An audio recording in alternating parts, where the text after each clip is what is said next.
How do you tend to get most of your clients nowadays? Mm. If you don't mind my asking. No, not at all. No, there's plenty to go around. Yeah. Um, the way I get my clients is being transparent about what I do, but externalizing that in a number of different methods. So, social media. I'm a big fan of social media. Um, I have this setup which works very well for me, which is a combination of Twitter, Facebook, LinkedIn, and blogging. Now, individual clients, when I can't meet them face to face, or potential new clients, um, I like to feel as if I can get across to them so that they can discover who I am and learn my story, if you will, which is me marketing myself from a very congruent personal brand place. So, blog posts very important. Once I've blog posted, I will then reflect that on Twitter, link through back to Twitter, and continuously have a similar message without being boring or repetitive, I hope. Yeah. So social media gets a lot of my clients for me. It takes time, obviously, like we can't rush the process of harvesting clients, if you want to call it that. That sounds a bit... No, I understand. But there is a natural ebb and flow, and there's a natural process. It's almost like in nature when you plant seeds, you can't rush the growth process into full fruition. And I think the more we try to rush the process, the sales process, or gaining clients in that way, the more adverse they are to it, because they might not be ready. But if you're planting those seeds all the time, eventually it's going to come around and it's going to come to fruition. And that's when I'm ready with the harvester. Okay. That's when the clients come to me. If they know my messaging and if they know my story and what it is that I'm allowing in their lives, then it's the right time. Okay. So you got your social media, and do you do stuff like networking, or what other sort of stuff do you build around your social media? Yeah, I used to do a lot of face-to-face networking, which is great for establishing relationship, which is what is most successful for me. So whether it's establishing relationship like we're doing face-to-face or virtually face-to-face, whether it's going out and meeting people, I mean that works really, really well. But again, that takes time, and it's all about learning to be patient, which can be kind of difficult when you're coming from a place of lack. So when you start your business and you don't necessarily have any clients, you have to really be careful to rope in and reel in the tendency to go and force finding clients. I found anyway. This is obviously my personal. No, I think it reflects in most things. I mean, my own coaches do the same, and it's interesting to see how one of my coaches recently has been taking a nice, steady but very consistent approach, and she's finally hooked her kind of ideal client. But it's taking how long? About a year or so to get the absolute perfect client. But she's had a lot of clients, but she's really got the one the kind she wants. So I think you're right. Patience, but consistency as well. Consistent messaging, exactly. This is very much a piece of the personal brand. It's what you say without being repetitive should support your values and should support your message. And consistent message, but also consistent action. Absolutely, taking the right actions day after day after day, and not kind of getting downhearted when you don't get immediate response. That's where patience comes in, I think. Yeah, completely. Yeah, knowing that it will come round and knowing that those people.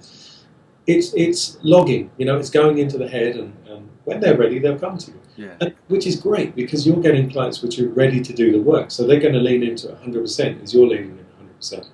And you can it's a nice, natural way of vetting the right clients for you at the right time also. Yeah, sure. They're actively finding you, and you're passionate about working with those people. You said at the start that you worked at this place for 5 years too long in this previous role. When you look back at the whole journey to become where you are today as a coach, not just the actual coaching itself, but the whole journey of getting clients, how do you feel about the choice you made back in the day, so to speak? The choice I made as in being in... To become a coach and to go through that whole journey of developing your own business and everything else that goes with it.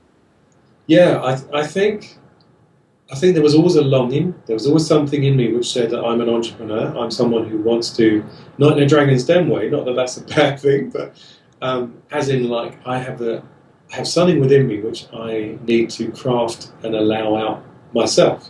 And there's nobody else who can do that for me. As we are all individuals, I think we all have something very individual to give the world. And so, yeah, I'm really passionate about helping other people do that. Yeah. So, yeah, it was. No, I've got no regrets. If that's where you're I'm headed. just interested, like, you know, is it about a lack of regret, which I'm sure you haven't got any regrets, but is there more like a, you know, when you look back at that, you just think, oh my God, if I hadn't done that, how would I be now? You know, like 10 years too long, or whatever that period was. But it was just interesting because I guess I see so many people scared to make a leap. Yeah. But I've never seen somebody make the leap and regret it. You know, that Yeah. leap has always seems to be worthwhile, no matter what they have to go through. Yeah. You know what? A lot of that's actually reminded me. A lot of my clients actually hit an area in their life. Either they hit a decade, so 20, 25, or 30, 40, that kind of thing. And I think that sort of suddenly brings the focus back on what on earth am I doing in my life, you know? Is this a path I'm stuck on with high walls that I can't actually jump off without the help of somebody else? Or is this a path that I want to stick to and evolve? You know, is this something which is I'm going to see the rest of my days doing? And so yeah, I think that's kind of my process as well. I was just there too long. I was just there too long, and I thought I'm flatlining here, and I really need to get out there. I've got more life in me. I've got more to give. I guess that's what I felt. Is that it's when I met you, you come across as extremely you're living. You know, Yeah. with the photographs you do all over London, I just get a sense that you're just fully enjoying what you do. Just not just in terms of the coaching role, but the whole process around it. I love having maybe because of if you're looking at astrology, I'm an Aquarian, so I have like this kind of need to be free, and I have this need to be kind of creative and unique. So maybe there's a calling from that place as well. But yeah, I love the fact that I'm not conforming to the commute in the morning. Yeah. So the fact that I live in London and I get to see London when I choose to see it, even though I'm working, and I can head out to it like. Today I was in Muswell Hill, and it's an amazing part of London I've never seen. But I was working with a client over there, and I just wouldn't have had that opportunity had I been stuck in an office. And so for me, it is much like yourself. There's a sense of exploration. There's a sense of adventure every day. Yeah, you couldn't take that away from me for the world. Yeah. If somebody's just starting off coaching, they're just about to launch into their life as a coach, what one piece of advice would you give them that would help them take that journey and stick at it? To go, well, one piece. Give me two if you want. Two, thank you. I'll make two long ones. Yeah. So the first piece of advice I would say is be kind to yourself. Really, be kind to yourself.